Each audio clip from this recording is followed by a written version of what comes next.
नमस्कार विद्यार्थ्यांनो.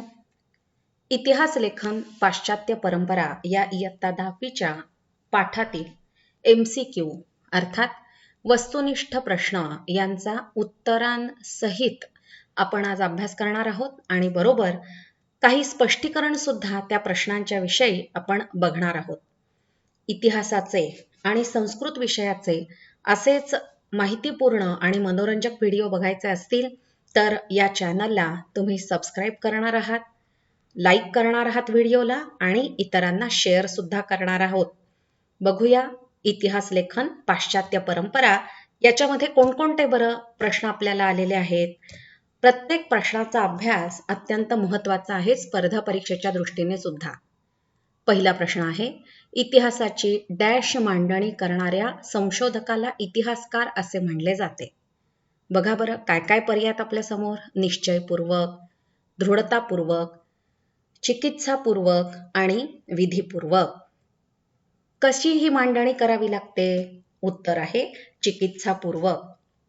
कारण कुठल्याही गोष्टीची चिकित्सा केल्याशिवाय कुठलाही इतिहासकार निष्कर्षाप्रत येऊ शकत नाही. त्यामुळे चिकित्सापूर्वक जो मांडणी करतो त्याला म्हणायचं इतिहासकार.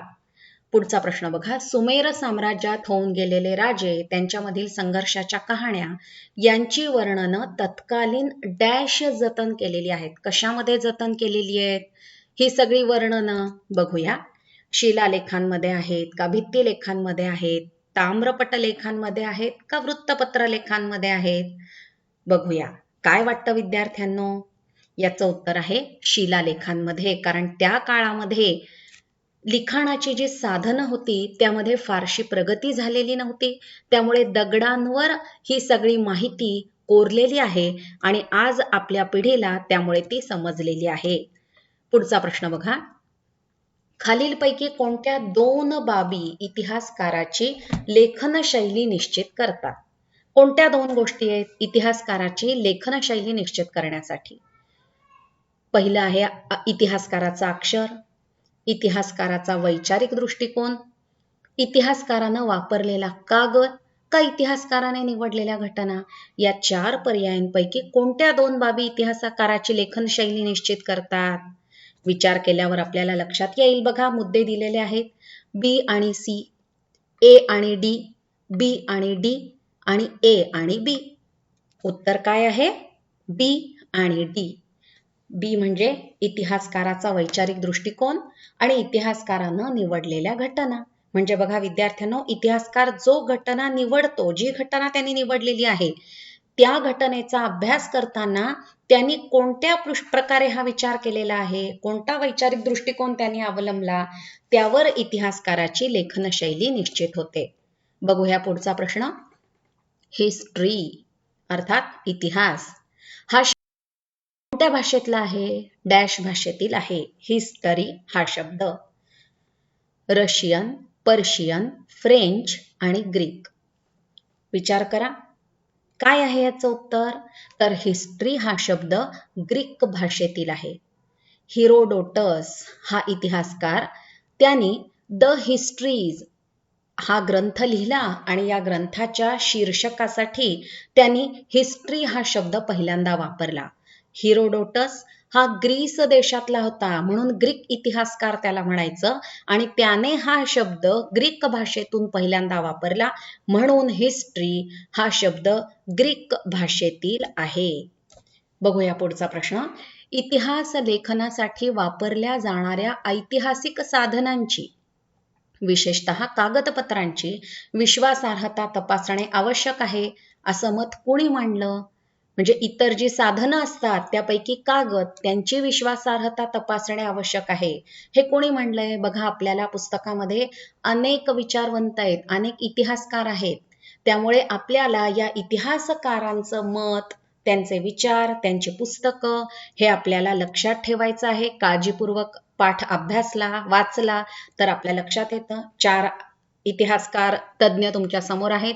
Renee Descartes, Georg Wilhelm Friedrich Hegel, Leopold von Ranke आणि व्हॉल्टेअर.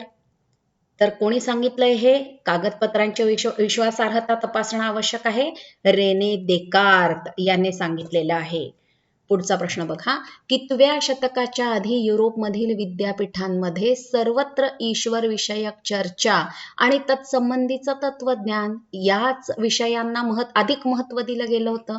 बघा, युरोपमधच्या विद्यापीठांमध्ये सुद्धा ईश्वर विषयक चर्चा व्हायची आणि तत्वज्ञानाची सुद्धा चर्चा व्हायची. यांना महत्व दिलं होतं. कितव्या शतकाच्या आधी? 17व्या, 18व्या, 16व्या आणि 13व्या. काळजीपूर्वक बघितलं तर आपल्या लक्षात येईल 18व्या शतकाच्या आधी युरोपमधल्या विद्यापीठांमध्ये ईश्वर विषयक चर्चा पण व्हायची आणि त्या संबंधीचं तत्वज्ञान, आणि मग तिथून पुढे मात्र इतिहासाला विद्यापीठामध्ये अभ्यास करणारा विषय म्हणून स्थान दिलं गेल्याचं आपल्याला लक्षात येतं. पुढचा प्रश्न आहे. इसवी सन डॅश मध्ये जर्मनीमध्ये गॉटिंगेन विद्यापीठाची स्थापना झाली. कोणत्या शतकात झाली? 17व्या, 18व्या, 16व्या आणि 13व्या. उत्तर आहे 13व्या शतकात. म्हणजे किती पूर्वी जर्मनीमध्ये शिक्षणाचं महत्व आपल्याला 13व्या शतकात पण आपल्याला दिसून येतं आणि त्यावेळी गॉटिंगन नावाच्या प्रसिद्ध विद्यापीठाची स्थापना जर्मनीमध्ये झालेली होती. कोणत्या फ्रेंच तत्वज्ञाच्या विचारांमुळे इतिहासाची मांडणी करताना मानवी जीवनाचा सर्वांगीण विचार व्हायला हवा हा विचार पुढे आला? हा एक वेगळा विचार आहे. आत्तापर्यंत इतिहास जो मांडला तो एखाद्या राजाचा जन्म, त्याचं कार्य, त्याचा मृत्यू आणि त्याच्या मृत्यूनंतर त्याच्या राज्याची स्थिती, या ठराविक टप्प्याने इतिहासाची मांडणी व्हायची. पण या फ्रेंच तत्वज्ञाने आपला एक वेगळा विचार मांडला की मानवी जीवनाचा सर्वांगीण विचार इतिहासाची मांडणी करताना व्हायला हवा. तो कोणता फ्रेंच तत्वज्ञ आहे? बघा, याच्यातला फ्रेंच तत्वज्ञ कोणता आहे? याच्यामध्ये वेगवेगळ्या देशातले तत्वज्ञ आहेत. कार्ल मार्क्स, रेने देकार्त, व्होल्टेअर का मायकेल फुको? कोणी मांडला हा विचार? तर उत्तर आहे व्होल्टेअर. कारण व्होल्टेअर हा फ्रेंच तत्वज्ञ आहे आणि त्याने हा आगळा वेगळा विचार मांडला. कार्ल मार्क्स याचा जगप्रसिद्ध ग्रंथ कोणता? कार्ल मार्क्सने अनेक ग्रंथ लिहिलेले आहेत. आता बघा, त्याच्यातला ह्या चारांमधला कार्ल मार्क्सचा वेगळा ग्रंथ कोणता? जसं तुम्हाला मगाशी सांगितलं द हिस्ट्रीज हा हेरोडोटसचा आहे. आता या चारांमध्ये बघा आपल्याला विचार करायचा आहे कार्ल मार्क्सचा कोणता ग्रंथ आहे? The histories, archaeology of knowledge, reason in history आणि दास कॅपिटल. तर उत्तर आहे दास कॅपिटल हा त्याचा जगप्रसिद्ध ग्रंथ आहे कार्ल मार्क्सचा. पुढचा प्रश्न. 1990 नंतर डॅश हा एक स्वतंत्र सामाजिक वर्ग मानून इतिहास लिहिण्यावर भर दिला गेला. कोणता स्वतंत्र सामाजिक वर्ग मानला? पुरुष, स्त्री, बालक की वृद्ध? कोणाला स्वतंत्र वर्ग मानलं 1990 नंतर? कोणाच्या दृष्टिकोनातून इतिहास लिहिला गेला? याचं उत्तर आहे स्त्री. स्त्रीला स्वतंत्र स्थान आहे समाजामध्ये हे लक्षात आलं आणि म्हणून 1990 नंतर स्त्री हा एक स्वतंत्र सामाजिक वर्ग मानला आणि इतिहास लिहिण्यावर भर दिला गेला. आता एक वेगळा प्रश्न आहे बघा की खालीलपैकी कोणता विचार कार्ल मार्क्सने व्यक्त केलेला नाही? कोणता विचार व्यक्त केलेला नाही? इतिहास अमूर्त कल्पनांचा नसून जिवंत माणसांचा असतो. माणसांमधील नातेसंबंध त्यांच्या मूलभूत गरजा भागवण्यासाठी उपलब्ध असलेल्या उत्पादन साधनांच्या स्वरूपावर आणि मालकीवर अवलंबून असतात. समाजाची वर्गावर आधारित विषम विभागणी होऊन वर्ग संघर्ष निर्माण होतो. आणि शेवटचा पर्याय आहे इतिहासातील घटनाक्रम प्रगतीचे टप्पे दर्शवणारा असतो. कोणता यापैकी कोणता विचार कार्ल मार्क्सने व्यक्त केलेला नाही? 3 विचार कार्ल मार्क्सचे आहेत पण कोणता विचार त्याचा नाही? बघूया उत्तर. याच्यातलं आहे डी, इतिहासातील घटनाक्रम प्रगतीचे टप्पे दर्शवणारा असतो. हा विचार कार्ल मार्क्सने व्यक्त केलेला नाही. पुढचा प्रश्न. 19व्या शतकातील डॅश पद्धतीवर प्रामुख्याने बर्लिन विद्यापीठातील लिओपोल्ड वॉन रांके यांच्या विचारांचा प्रभाव होता. कोणती पद्धत होती बरं? भूगोल लेखनाच्या, इतिहास लेखनाच्या, खगोल लेखनाच्या की विज्ञान लेखनाच्या? कोणत्या पद्धतीवर बर्लिन विद्यापीठातील लिओपॉल्ड व्हॉन रांके यांच्या विचारांचा प्रभाव होता. आपला या प्रश्नाचं उत्तर आहे इतिहास लेखनाच्या पद्धतीवर. पुढचा प्रश्न बघूया. एक चित्र दिसतंय तुम्हाला. काय? चित्रातील सर्वाधिक प्राचीन शिलालेख खालीलपैकी कोणत्या संग्रहालयामध्ये ठेवलेला आहे? शिलालेख तुम्हाला दिसतोय तो आज कोणत्या संग्रहालयात आहे? फ्रान्स येथील लुव्र संग्रहालयात, इंग्लंड येथील लुव्र संग्रहालयात, ब्रिटिश संग्रहालयातील हा शिलालेख आहे का सालारजंग म्युझियम येथील हा शिलालेख आहे? बघूया याचं उत्तर. कुठल्या संग्रहालयात आहे? तर फ्रान्स येथील लुव्र संग्रहालयामध्ये हा प्राचीन शिलालेख, दगडांवर कोरलेल्या ह्या सगळ्या गोष्टी आहेत. सैन्य आणि सेनापती बारकाईने पाहिलं तर आपल्याला ह्या शिलालेखामध्ये दिसतंय. आर्किओलॉजी ऑफ नॉलेज हा ग्रंथ डॅश याने लिहिलेला आहे. कोणी लिहिला आहे आर्किओलॉजी ऑफ नॉलेज? व्हॉल्टेअरने, Leopold von Ranke, René Descartes का मायकेल फुको? विचार केला तर आपल्याला लक्षात येईल की आर्किओलॉजी ऑफ नॉलेज हा ग्रंथ मायकेल फुको या इतिहास तज्ञाने लिहिलेला आहे. पुढचा प्रश्न बघूया. इतिहास संशोधनामध्ये डॅश करणे शक्य नसते. काय? बघा, काय शक्य नाही इतिहास संशोधनामध्ये? तौलनिक विश्लेषण, संदर्भ तपासणी, प्रत्यक्ष निरीक्षण का चिकित्सक संशोधन? काय करणं शक्य नाहीये?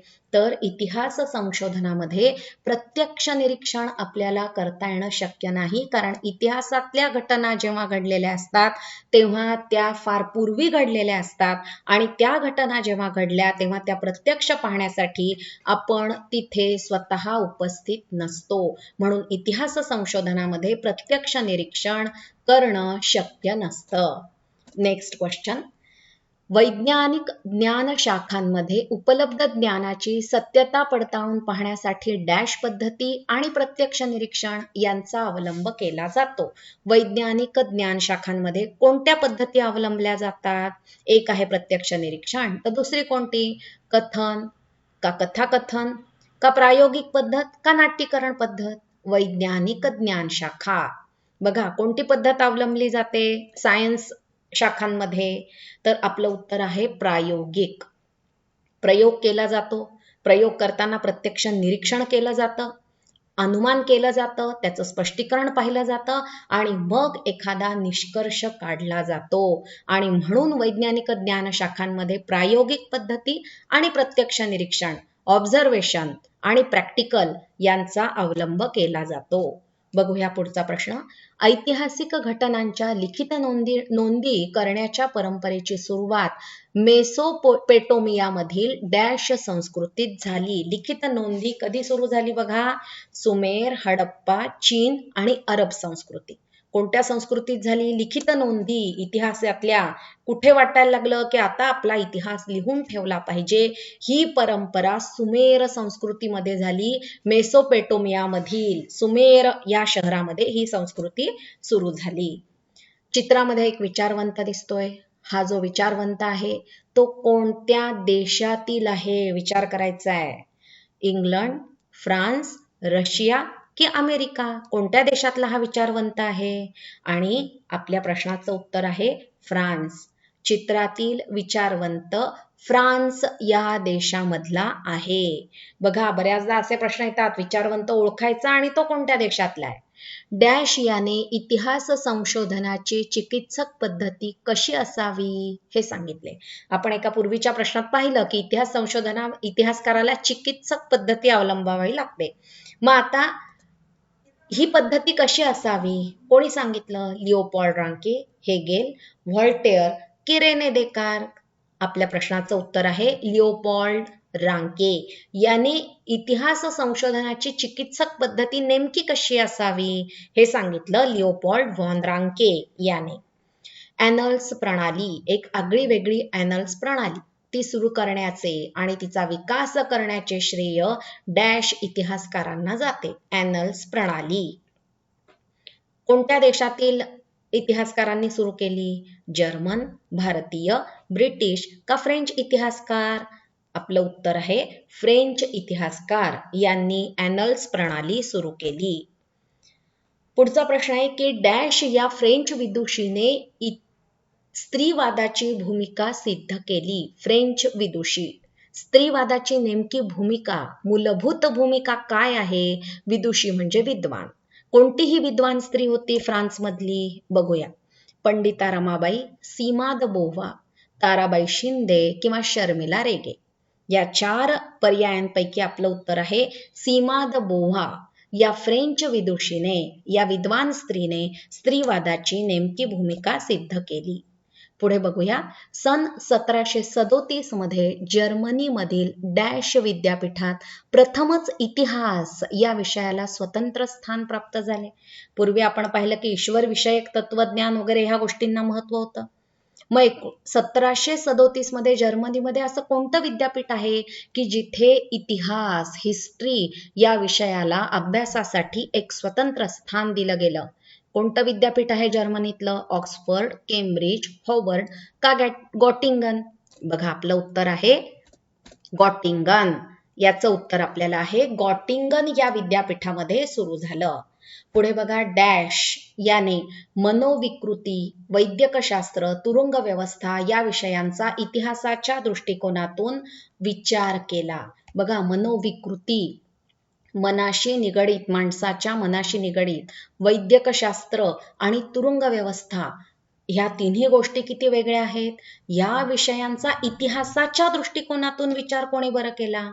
व्हॉल्टेअर, लिओपोल्ड व्हॉन रांके, मायकेल फुको की रेने देकार? आपल्या ह्या प्रश्नाचं उत्तर आहे मायकेल फुको. याने मनोविकृती, माणसामधील वैद्यकशास्त्र आणि तुरुंग व्यवस्था कशी असावी या 3 विषयांचा इतिहासाच्या दृष्टिकोनातून विचार केला. म्हणजे किती वेगळा इतिहास या मायकेल फुकोने मांडला विद्यार्थ्यांनो. डॅश संशोधनात प्रायोगिक पद्धती किंवा प्रत्यक्ष निरीक्षण यांचा अवलंब करणे शक्य नसते. कोणत्या संशोधनामध्ये?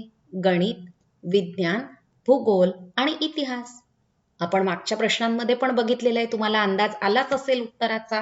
आपलं उत्तर आहे डी, म्हणजेच इतिहास संशोधनामध्ये प्रायोगिक पद्धती किंवा प्रत्यक्ष निरीक्षण यांचा अवलंब करणे शक्य नसते.